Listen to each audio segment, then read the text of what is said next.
This is Dr. Karen, and you are listening to the De Facto Leaders Podcast on the B Podcast Network, where I share up-to-date, evidence-based practices, my own experiences, and guest interviews designed to help pediatric therapists, educators, and aspiring school leaders design services that support social, emotional, and academic growth and set kids up for success in adulthood. Whether you want to learn effective strategies for your therapy session or classroom, be an influential leader on your team, or find creative ways to use your skills to advance in your career, I've got you covered.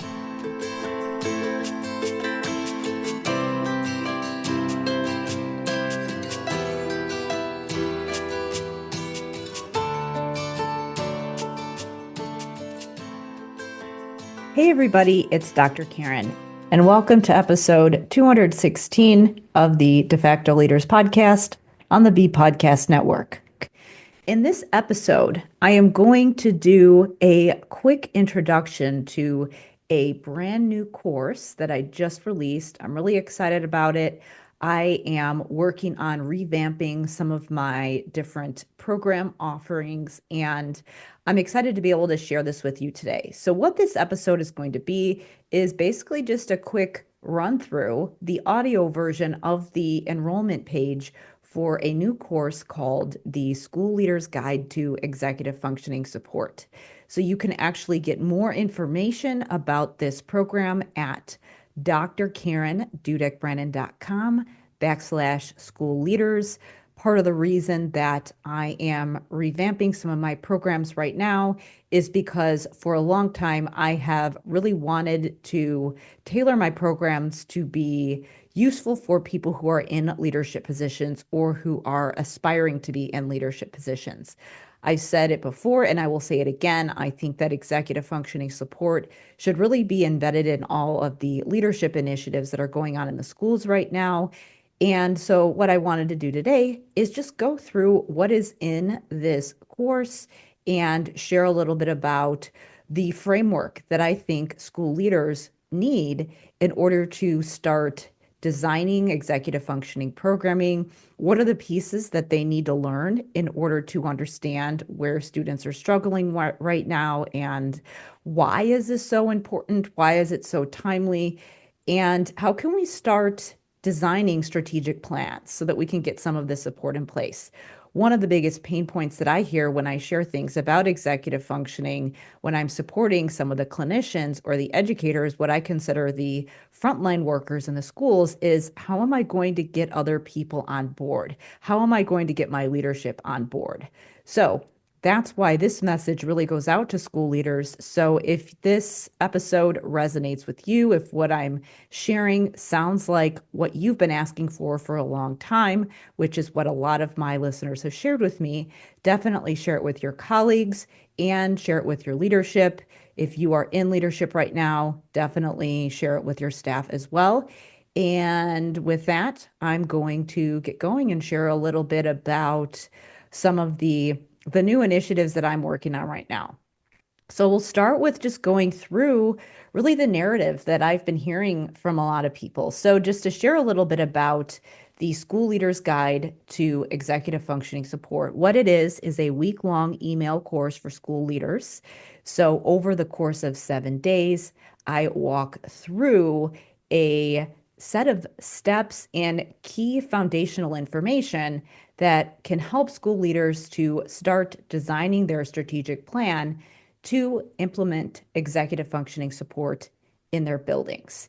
I have designed it to be a compression course because, as you know, people don't have a ton of time to go through a lot of content. I do have a lot of content available to people. However, I've designed this to be really efficient. So it's exactly what busy school leaders need in order to understand executive functioning and understand what are the key points where they might need to support their teams. Why am I doing this? Well, because it's really tough to be in the schools right now, which I know I'm definitely preaching to the choir.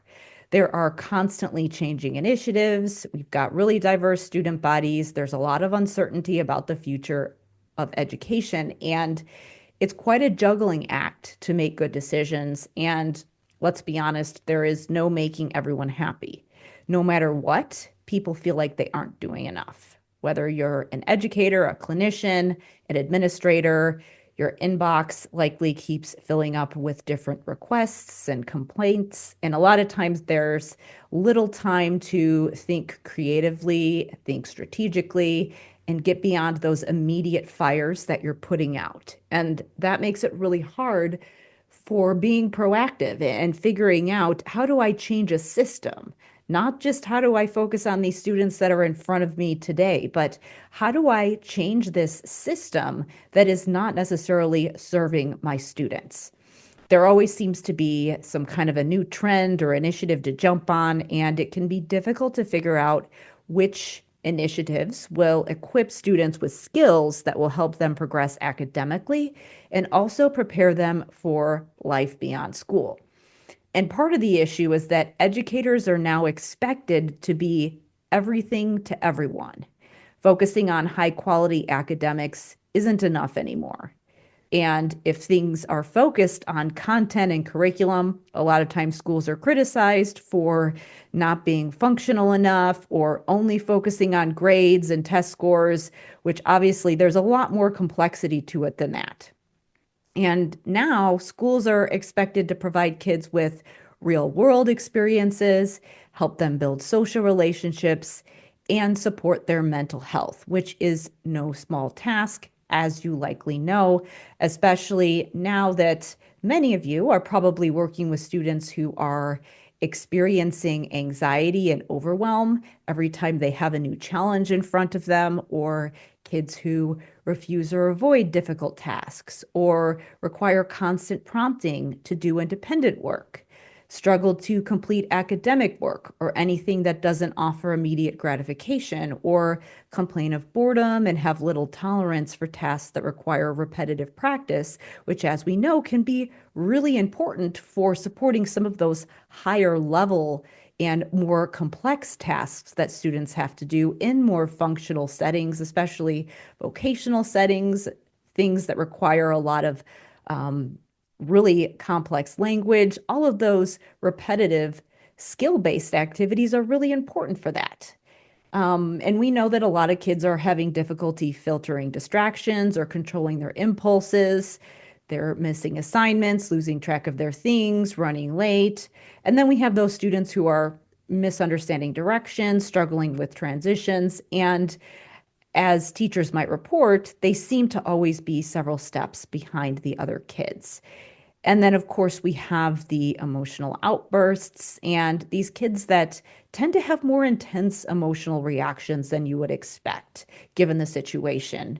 And then, of course, that results in kids struggling to make friends, carry on conversations, or working collaboratively in more of a work setting or academic setting. And then a very common thing that I often see, that many of the people that I'm supporting often see, are those kids who are making a lot of self-defeating comments, which can be really difficult to know how to support those students. And then, of course, given even though all of this effort that's happening and we're implementing lots of different things, there are still kids who struggle to transfer skills from one setting to another, don't seem to learn from past mistakes, and are frequently referred for discipline issues. So I could keep going, but if this sounds familiar to you, you're not alone.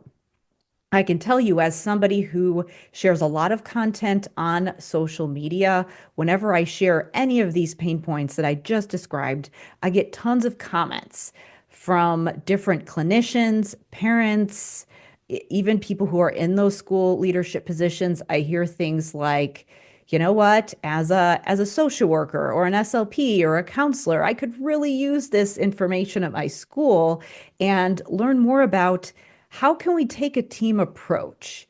How can we get beyond just those really superficial reward systems that are just very abstract to students and don't seem to result in generalizations? Or even parents who read some of the things that I say and say, why is it taking so long for schools to figure this out? Or say, you know what, this is my child to a T, and he or she or they have struggled through school and they continue to struggle in adulthood. So obviously, all of these things that I mentioned really resonate with a lot of people in the education system, as well as the community that is accessing the education system. So, like I said, if any of this sounds familiar, you are certainly not alone. These behaviors and a lot of these challenges are showing up more and more frequently in classrooms across schools, and not just in special education. The truth is, we're seeing a surge of students in both general and special education who desperately need these foundational skills that are, of course, going to support them academically, which is really important to their future opportunities, but also just in other areas of their life as well that are going to really impact their future success, and not just academically, but functionally, emotionally as well. And with so many competing priorities and options for educators, it can seem impossible for school leaders to know where to focus their attention. And it would be amazing if there was a way to transform multiple challenges with one powerful approach without overwhelming these already maxed out school teams. But the good news is there is, because beneath many of these challenges that I just described often lies a powerful root cause that can contribute to many of these external behaviors, which of course is executive functioning. So I have defined executive functioning many times, but I'll give you a very quick synopsis and even just explain it in a way that might be helpful for you to explain it to somebody who doesn't know what executive functioning is, because it's really abstract. And if you Google it, you may get a partial definition, but a lot of times it takes multiple explanations and experiences actually trying to work on these skills to truly understand what they are. So, one way that we could describe executive functioning skills is that they are a critical set of mental processes that work behind the scenes as your internal coach, kind of like your brain's CEO. I heard that description and I really like it because I think it can really resonate with people in leadership positions. So, these powerful cognitive abilities help you manage frustration, make decisions, follow through on plans, envision the future, and of course, adapt when things don't go as expected. And let's be honest, teachers are drowning between the curriculum requirements, testing pressures, behavior management, and the mountain of paperwork that people have to do when they're in the schools. School staff are stretched thinner than ever, and the last thing they need is another standalone program to implement. But the beauty of executive functioning support is that it's not a separate program that demands more time you don't have. It can seamlessly layer onto existing curriculum and classroom routines, addressing some of those painful behavioral and academic issues at their core. And while educational buzzwords come and go, executive functioning skills remain the foundation that all students need for success in school and beyond. So think of it as your two birds, one stone solution in an educational landscape where the birds keep multiplying and you're running out of stones. Now, I have been developing frameworks to support these essential cognitive skills my entire career and have applied them with my own students and have also helped other professionals implement them with their own students and caseloads. And I want to be able to help you guide your team so you can do the same. And I'm guessing that your team is actually waiting for help like this based on some of the comments and feedback that I get when I talk about executive functioning. So I know that I have shared my background before, but just if this is the first time that you've ever listened to the De Facto Leader podcast, I wanted you to get my quick elevator pitch of why am I so excited to talk about this topic. So, as most of you know, I'm Dr. Karen Dudek-Brannan, and I am a speech pathologist by training. And I started off my career by spending 14 years working in the school systems while also completing my doctorate in special education. And during that time, I designed a framework that helps school professionals support the language and cognitive skills kids need to thrive in school and beyond. And I know firsthand what it's like to feel unprepared to meet students' needs and show up to work each day feeling like an imposter. And that's what inspired me to start my online education company in 2015 so I could help therapists and educators feel confident and excited about their instruction and their interventions in the areas of language, literacy, and executive functioning. And most importantly, to make a difference in the lives of their students. And after getting thousands of emails from professionals working in the schools, I know exactly what school teams wish their leadership knew. And many of them want exactly what their leadership wants, which is to support students. And they just need the tools to make it happen. And I know it can feel overwhelming to ask school staff to implement another new strategy with what they're already juggling. But the good news is that many people working in the schools are already starting to realize how important executive functioning skills are. So this means your team might be willing and ready to make a change, which is why I'm so excited to share this new program with you that I have just recently released. And it is called the School Leader's Guide to Executive Functioning Support. So what I'm going to do right now is go through the outline of what I cover in this program. So think of this like your framework. So if you are going to have a conversation with a school leader, or if you are a school leader trying to figure out, how do I get started? What are these skills and topics that I need to understand and that I need to help my staff understand in order to get on board with an executive functioning implementation plan? Well, that's what I've decided to do in this program. And it's really a 7-day guide to launching your team's executive functioning strategic plan. So what it is a compression course designed for school administrators, therapists, and educators who have limited free time and want to go from learning to implementation as quickly as possible. So each day in the course, you'll get an email with a summary walking you through a foundational concept to help you design an implementation plan for your team. The first 6 days include supplemental videos to expand on important knowledge. And then the final day is where we wrap things up and you get a prompt to help you get started with your strategic plan. So I'm going to go through the breakdown. And like I said, think of this 7-day breakdown as a precursor, or really just a something to get your brain thinking about, how might I get started with implementing executive functioning? So day 1, I cover the challenges of executive functioning. So uncovering executive functioning and what are those hidden patterns behind challenging behaviors and learning difficulties. And you'll discover the telltale indicators of executive functioning struggles and figure out how to equip your team to recognize the symptoms relating to underlying cognitive processes at work. And of course, really, in order to do that, you need to understand what those are. So that's what I intend to do in day 1.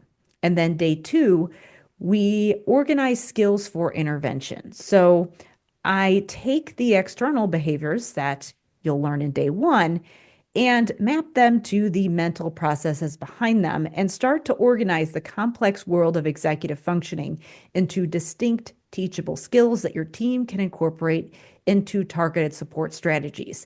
And really, this is core to the way that I teach executive functioning. I start with those external behaviors that people commonly stress about. So we start with the external, and then we connect that to the internal. And this is really how I think about educating people about executive functioning. So that's why day 2 is about that internal-external connection. And we use that connection to start organizing those behaviors and those internal mental processes to distinct skills, because that's how you're going to design intervention. Then I take days 3 and 4 to talk about common challenges with some of the things that people try when they're intending to support students with things like behavior, emotional regulation, time management, really things that come up when students are struggling to complete assignments, or they're getting really frustrated, or they're refusing to do work. So We start off with day 3, and I call it the checklist challenge. So, if you have ever wondered why students still struggle with time management, even though they have access to planners, you will learn why that's the case in day 3, where I'll explain the common reasons kids struggle with organizing tools and describe the skills kids need to use those tools effectively, plus common mistakes school teams make when implementing executive functioning support.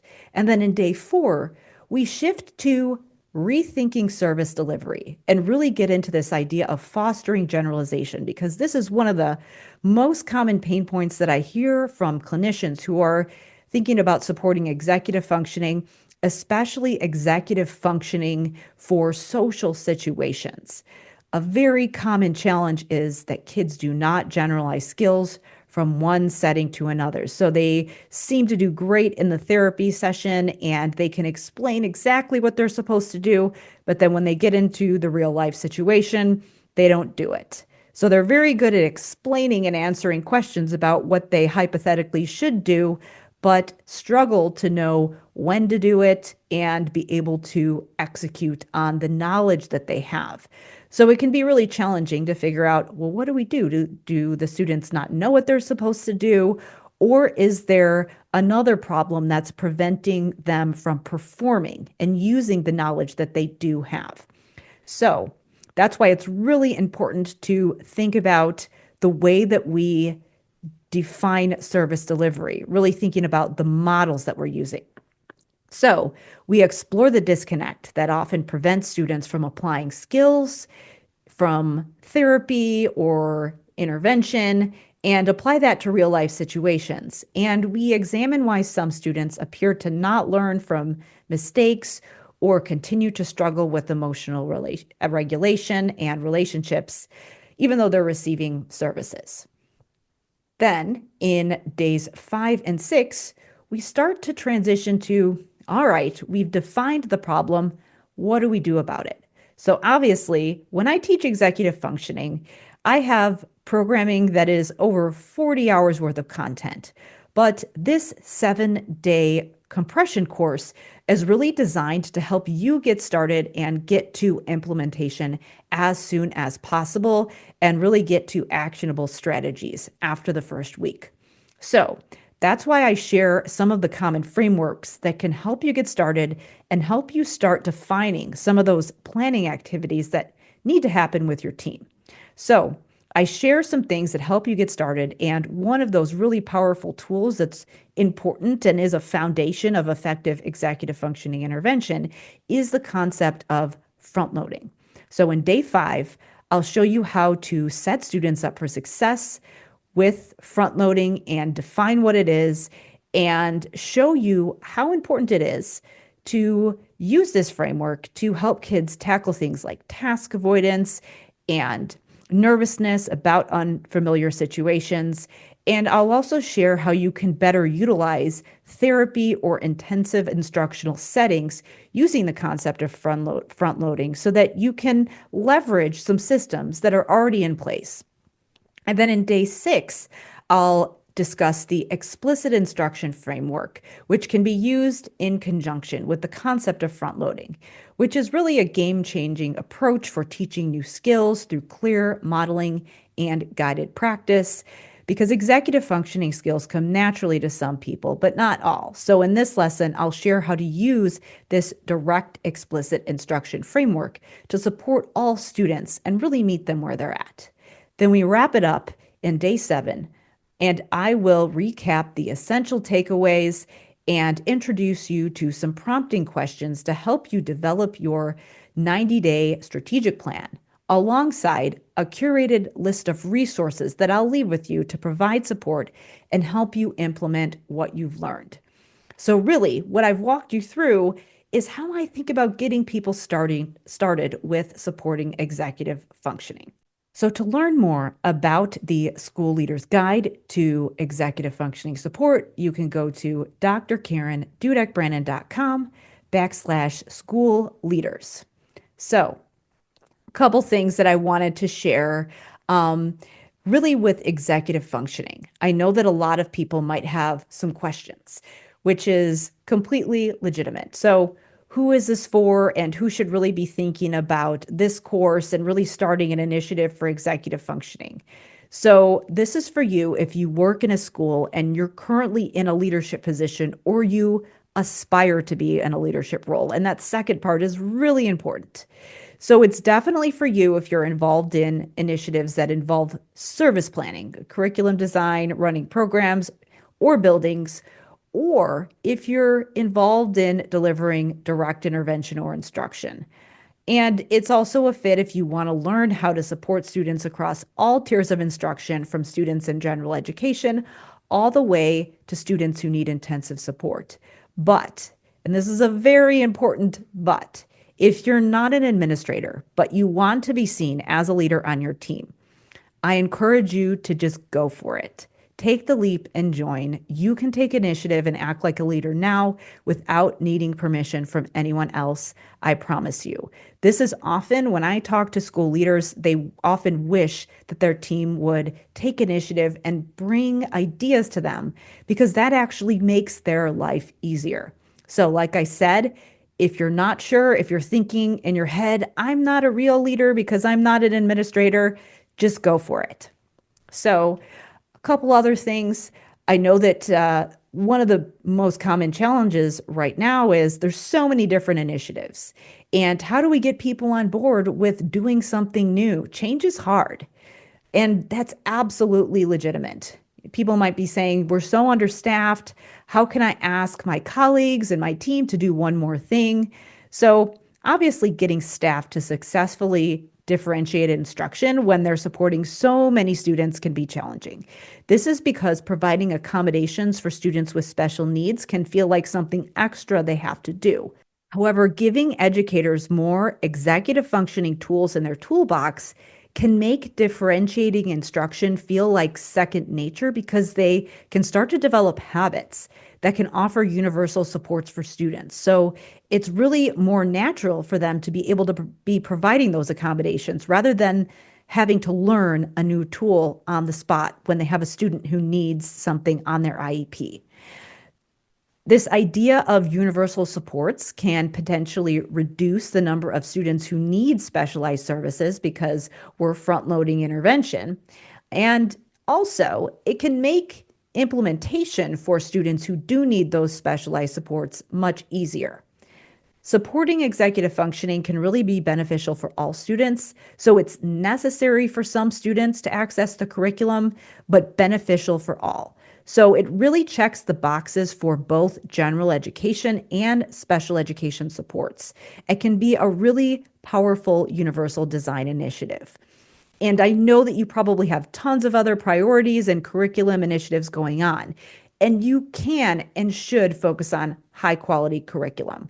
However, supporting executive functioning doesn't require complicated technology or curricular materials. In fact, the simpler the better. And those skills will help your students get the full benefit from the content area instruction your students are getting and can really be embedded into any curriculum you're implementing. Investing in a curriculum can cost thousands of dollars, which of course is necessary. So keeping those materials up to date for curriculums can be a challenge. If it's digital, there might be ongoing fees for licensing, and curriculums, when they require physical materials, there are costs associated with ensuring classrooms have access to books and other supplemental materials. And again, many of these investments are absolutely necessary for academic areas, but the good news is that you do not need a curriculum or expensive materials to implement executive functioning support in a school. Like I said, better to keep it simple with tools that are already accessible, like clocks, calendars, and curriculum materials you're already using. Really, what you need is your strategic plan to figure out how to leverage all of that and ensure that the team has the right systems in place to be able to start learning some of these key skills that are going to help support students. So, what kind of outcome could you expect from going through a program like the School Leaders Guide to Executive Functioning Support? Like I said, it's a quick compression course, can be consumed in 7 days. Of course, you'll have access to the content after that. What happens when you sign up is that you'll just get emails. So you'll get a confirmation email when you join, but then after that, you'll get day one email the following day. And then the next week, you'll get one email per day with some written content in the email that's really concise and easy to consume. And then there's also some supplemental video trainings. And you'll be able to save that content in a folder in your inbox so that you'll be able to review it even after the 7 days. But the most important thing is that you can go through it in a week. And at the end of the week, you'll understand the root causes of many of the common behavioral, academic, and social emotional challenges your students are facing.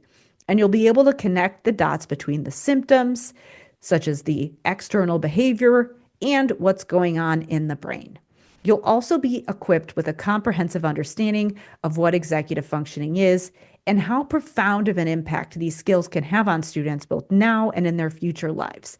And I'll share common roadblocks and how to address them. And finally, you'll be able to take that complex and confusing medical definition of executive functioning and break it into 5 skill areas that will help your team create a tangible plan for supporting students' executive functioning across settings. You'll leave with 2 powerful frameworks you can use to start designing your strategic plan right away, plus bonus content to further your learning. So like I said, I am revamping some of my program offerings. You can look forward to more announcements about that later this year. But the newest one is the School Leader's Guide to Executive Functioning Support. So before I wrap up, imagine a school community where executive functioning support is integrated into curriculum and daily routines. It's not another program to juggle. It's a practical, sustainable solution that fits into what you're already doing. And imagine the students who struggle with anxiety and new challenges. How amazing would it be to see them work through tasks when instant gratification isn't on the table, or even when they're presented with new, unfamiliar situations? And what if distractions didn't derail your students and your school became a supportive place where transitions were smooth and every student felt equipped to join in? Or if emotional outbursts became rarer and kids learned to connect with peers and collaborate effortlessly. Instead of making self-defeating comments, they empower each other and apply what they've learned across different settings. You don't have to go through this journey alone. I'm here to help you get started today. So I'd love to help you equip your team with the strategies they need to turn this dream into a reality and break down barriers and cultivate an environment where every student thrives, both in school and beyond. So if you want to get started empowering your team and your students and get started with your executive functioning journey this month, definitely check out the program. You can learn more about the School Leader's Guide to Executive Functioning Support at drkarendudek-brannan.com/school leaders. So if you found this useful, then definitely share it with your leadership. And also, it really helps to get this information into the hands of people who need it if you leave me a rating or review wherever you listen to your podcasts, whether it's Apple or Spotify. If you leave me a 5-star rating and review, it definitely helps to spread the word about important topics like executive functioning. Thank you so much for listening, and I will see you next time.